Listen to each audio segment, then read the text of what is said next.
السلام علیکم ورحمۃ اللہ وبرکاتہ۔ آج کی اس وقت کی حدیث حضور صلی اللہ علیہ وسلم کے کچھ موضوعوں سے متعلق ہیں جو حضور صلی اللہ علیہ وسلم کی زندگی میں نمودار ہوئے اور ظاہر ہوئے، اور سب سے بڑا معجزہ تو بہرحال ان کا قرآن ہے جو جیتا جاگتا معجزہ ہے اور قیامت تک ہی باقی رہے گا۔ لیکن آپ کی زندگی میں کچھ ایسے واقعات ہوئے جو اس وقت کے معجزے تھے، اس وقت کے صحابہ نے ان کو دیکھا، ان کو سنا اور ان پر ایمان لائے۔ مثال کے طور پر پہلے حدیث ہے پتھر کا حضور کو سلام، 5602/2 حدیث نمبر ہے۔ حضرت جابر بن سمرہ سے روایت ہے کہ رسول اللہ صلی اللہ علیہ وسلم نے فرمایا کہ مکے کے اس پتھر کو میں جانتا ہوں جو میرے نبی ہونے سے پہلے مجھے سلام کرتا تھا۔ مسلم شریف کی حدیث ہے۔ ظاہر ہے کہ وہ اللہ کے نبی تھے اور جاندار یا بے جان سب ان کا احترام کرتے تھے، اور جاندار جو انسان ہیں جو آپ کی نبوت پر ایمان لے آئے تھے، ان کا احترام تو اتنا اس درجے تھا کہ آپ کے لیے ہمیشہ اپنی جان لڑانے کے لیے تیار رہتے تھے، آپ پہ قربان ہونے کے لیے تیار رہتے تھے۔ لیکن بعض ایسے واقعات بھی ہوئے جس میں پتہ چلا کہ وہ بے جان نے بھی چیزوں نے بھی آپ کی نبوت کی گواہی دی، اور آپ کو جیسے یہاں ذکر آیا ہے کہ ایک پتھر نے سلام کیا کرتا تھا، تو حضور صلی اللہ علیہ وسلم جب ادھر سے گزرتے تھے، ظاہر ہے کہ پھر وہ اللہ تعالیٰ کی دین تھی کہ وہ اس طرح کرتا تھا، اس کو قوت گویائی اللہ نے عطا کی اور صلی اللہ علیہ وسلم اسے سنتے تھے۔ آپ نے ارشاد فرمایا ہے تو بالکل ایسا ہوتا ہوگا، اور یہ نبوت سے پہلے ہی ہوتا تھا، اور اس کے بعد بھی کچھ واقعات ہوئے ہیں۔ مثال کے طور پر ایک مرتبہ ایک حدیث آتی ہے کہ حضور کے ہاتھ میں کچھ کنکر تھے، انہوں نے حضور صلی اللہ علیہ وسلم کی گواہی دی۔ اور اسی طرح ایک واقعہ لوگ صحابہ بتاتے ہیں کہ ایک مرتبہ ممبر رسول پہ جو لکڑی جس کے سہارے پہ آپ کھڑے ہو کے خطاب کیا کرتے تھے، وہ اس نے گواہی دی صلی اللہ علیہ وسلم کی۔ تو اس طرح کے واقعات ہوئے اور صحابہ اس کے چشم دید گواہ رہے ہیں۔ پھر ایک بڑا واقعہ بھی یہاں حدیث میں آیا ہے، شق القمر کا معجزہ۔ یہ حدیث نمبر ہے 5003/3۔ حضرت انس سے روایت ہے کہ کافروں نے رسول اللہ صلی اللہ علیہ وسلم سے کہا کہ اگر تم نبی ہو تو کوئی معجزہ دکھاؤ۔ حضور نے اشارے سے چاند کے 2 ٹکڑے کر کے ان کو دکھا دیا۔ بخاری مسلم کی حدیث ہے۔ یہ حضور صلی اللہ علیہ وسلم کے زندگی میں واقعہ پیش آیا ہے۔ حضور صلی اللہ علیہ وسلم کسی پہاڑ کے دامن میں بیٹھے تھے، تو وہاں پر کفار تو ہر وقت موقع کی تلاش میں رہتے تھے، ان کو کس طرح پریشان کریں، زک دیں، ان پہ تانے تشنے کریں۔ تو کچھ کفار اس وقت وہاں موجود تھے، انہوں نے حضور صلی اللہ علیہ وسلم کو کہا کہ وہ اگر آپ نبی ہیں تو کوئی معجزہ دکھائیں، کوئی ایسی خاص بات دکھائیں جو انہونی ہے۔ تو حضور صلی اللہ علیہ وسلم نے اشارہ کیا، چاند نکلا ہوا تھا 14ویں کا اس وقت، اشارہ کیا تو چاند اسی وقت 2 ٹکڑوں میں تقسیم ہو گیا۔ اس بارے میں کئی حدیثیں آئی ہیں۔ پھر وہ ایک ٹکڑا ایک طرف ہو گیا پہاڑ کے، اور پہاڑ کے دوسری طرف دوسرا ٹکڑا ہو گیا، یعنی نظر آ رہے تھے دونوں ٹکڑے کہ آدھے آدھے ہو گیا، چاند آدھا آدھا ہو گیا، 14ویں کا گول چاند 2 حصوں میں تقسیم ہو گیا، ایک حصہ ادھر پہاڑ کے، ایک حصہ پہاڑ کی دوسری طرف نظر آنے لگا۔ تھوڑی دیر تک یہ کیفیت جاری رہی، اور اس وقت کے لوگوں نے اسے دیکھا، اور پھر وہ ٹکڑے آپس میں مل گئے اور چاند پھر ایک ہو گیا۔ لیکن ان کے کہنے پر رسول اللہ صلی اللہ علیہ وسلم نے یہ معجزہ کر کے دکھایا کہ اللہ تعالیٰ نے رسول اللہ صلی اللہ علیہ وسلم کے لیے یہ معجزہ کیا، اور رسول اللہ صلی اللہ علیہ وسلم نے ان کافروں کو دکھا دیا۔ اور اس کی گواہی میں نے تاریخ میں پڑھا ہے، مالابار کے کوئی راجہ ہوتا تھا، اس نے بھی یہ دیکھا تھا۔ بتائیے کہاں مکہ مدینہ اور کہاں مالابار، میں نے تاریخ میں پڑھا ہے کہ اس نے بھی یہ واقعہ دیکھا کہ چاند ٹکڑے ہو گئے ایک رات میں. ہو سکتا ہے وہ شکار وکار پہ نکلا ہوگا رات میں, تو اس نے چاند دیکھا ہو, تو دیکھا 2 ٹکڑے ہو گیا.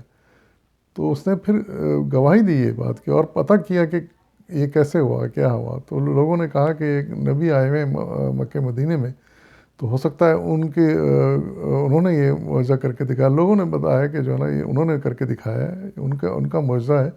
تو سنا ہے کہ وہ صلی اللہ علیہ وسلم سے ملنے کے لیے بھی وہ نکلا تھا, گیا. اور پھر اس کے بعد کیا ہوا اس کے تاریخ میں تفصیلی ملتی, لیکن مطلب کہنے کا یہ ہے کہ اتنی دور بھی وہ چاند 2 ٹکڑے نظر آئے. صرف وہیں مقامی لوگوں کو نظر نہیں آیا, بلکہ اتنی دور سے بھی گواہی ملی. اگلی حدیث ہے 5604/4. حضرت ابن مسعود سے روایت ہے کہ رسول اللہ علیہ وسلم کے زمانے میں چاند معلق ہوا, پھر اس کے 2 ٹکڑے ہو گئے, ایک تو پہاڑ کے اوپر کی جانب, دوسرا تھوڑے نیچے تھا. یہ معجزہ دکھا کر حضور نے کافروں سے کہا کہ اب تم میرے اس معجزے کی شہادت دو. بخاری مسلم کی حدیث ہے. یہ بھی وہی شق القمر کے بارے میں ہے. راوی دوسرے ہیں, وہ پہلے حضرت انس تھے, یہ راوی حضرت ابن مسعود ہیں, اور وہ بھی گواہی دے رہے ہیں کہ ایسا ہوا کہ کافروں کے مطالبہ پر حضور صلی اللہ علیہ وسلم نے اشارہ کیا اور چاند 2 ٹکڑے ہو گیا اور پھر بعد میں آپس میں مل گیا. تو یہ وہ بہت بڑا معجزہ ہے جو حضور صلی اللہ علیہ وسلم کی زندگی میں آپ کے اشارے پر رونما ہوا. پھر ایک اور معجزے کا ذکر یہاں حدیث میں آیا ہے, ایک اور, اسے بھی سماعت فرما لیجیے. ابو جہل کے ساتھ عجیب واقعہ. یہ حدیث نمبر ہے 5605/5. حضرت ابو ہریرہ رضی اللہ عنہ سے روایت ہے کہ ایک دن ابو جہل نے کفار قریش سے کہا کہ محمد صلی اللہ علیہ وسلم تمہارے درمیان اپنے منہ کو خاک آلود کرتا ہے, یعنی سجدہ کرتا ہے. کفار نے کہا ہاں. ابو جہل نے کہا کہ میں اس کو سجدہ کرتے دیکھ لوں تو اس کی گردن دبا دوں گا. پھر ایک مرتبہ جب حضور سجدہ کر رہے تھے تو وہ حضور کے پاس آیا اور ارادہ کیا کہ ان کے سر پر پیر رکھ دے. جو ہی اس نے قدم آگے بڑھایا تو کچھ دیکھ کر ڈر گیا اور پیچھے ہٹنے لگا اور دونوں ہاتھوں سے اپنے کو بچانے لگا. جب اس سے پوچھا گیا تو اس نے کہا میں نے دیکھا کہ میرے اور محمد صلی اللہ علیہ وسلم کے بیچ میں ایک آگ کی خندق ہے اور آگ میری طرف لپک رہی ہے. میں ڈر کے پیچھے ہٹنے لگا.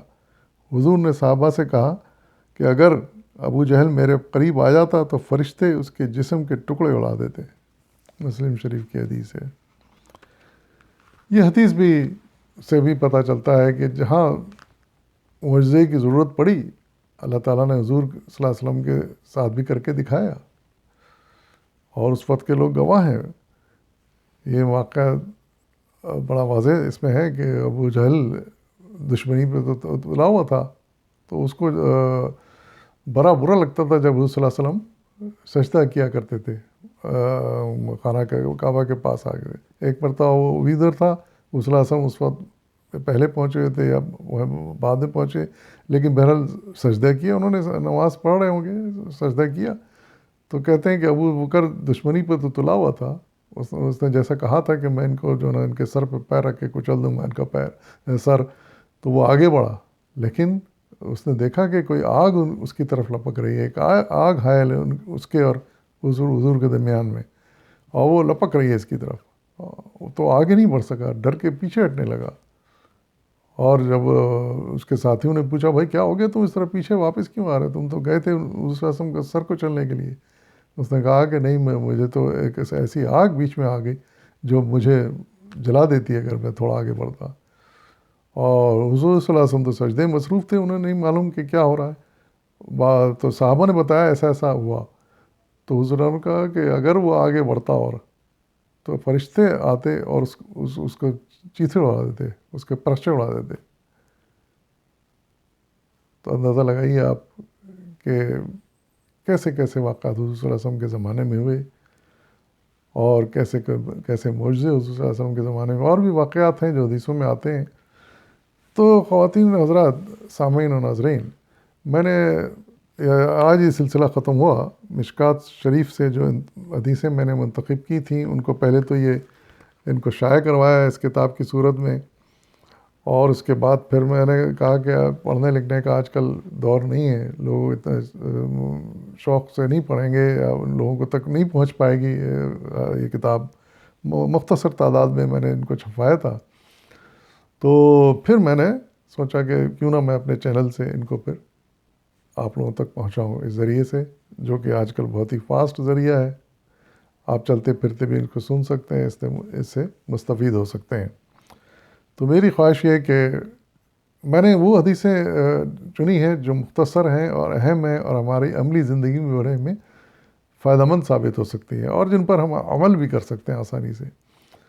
تو میری خواہش ہے کہ جو بھی اس کو سنیں، پہلے تو غور سے سنیں اس کو، اس کے بعد حتی الامکان اس پر عمل کرنے کی کوشش کریں، کیوں دیکھیں کوئی عمل کے بغیر کوئی بھی کام قابل قبول نہیں ہوتا، کتنا بھی ہمیں جذبہ و ایمان ہو، لیکن اگر ہمارا عمل سے خالی ہو تو پھر اس کی اہمیت نہیں باقی رہتی اور وہ مقبول بھی نہیں ہو سکتا۔ تو جتنا جو بھی ہمیں معلوم ہوا ہے ان حدیث سے، یا کہیں اور سے بھی کوئی ہمیں حدیث سننے میں ملتی ہے، تو عمل کر سکتے ہیں، جتنا کر سکتے ہیں وہ ضرور کریں۔ اس سے دو فائدے ہیں کہ ثواب بھی ملے گا اور دنیاوی فائدے بھی حاصل ہوں گے۔ میری دعا ہے کہ اللہ تعالیٰ ہم کو اور آپ کو سب کو اس بات کی توفیق عطا فرمائے کہ ہم ان احادیث کو، قرآن کی آیات کو سنیں، سمجھیں اور ان پر عمل کریں، اور نہ صرف عمل خود کریں بلکہ دوسروں کو بھی اس کی ترغیب دیں۔ تو اس طرح یہ پہلا میرا قرآن کے ترجمے کا سلسلہ پورا ہوا تھا۔ الحمدللہ، اللہ کا لاکھ لاکھ شکر ہے، احسان خیر و عافیت کے ساتھ یہ حدیثوں کا سلسلہ ختم ہوا جو میں نے جمع کی تھیں ایک جگہ، اور انشاءاللہ مزید کوئی اور سلسلہ لے کر میں آپ کے سامنے حاضر ہوں گا، آپ کی خدمت میں، اور اس کے لیے تیاری کرنی پڑے گی۔ تو دعا کیجیے اللہ تعالیٰ مجھے صحت دے اور اس بات کی توفیق عطا فرمائے کہ میں آپ تک دین کو جیسا بھی ہو، جتنا بھی ہو، پہنچا سکوں۔ آپ کی دعاؤں کا طالب مصباح الدین احمد۔ السلام علیکم ورحمۃ اللہ وبرکاتہ، فی امان اللہ۔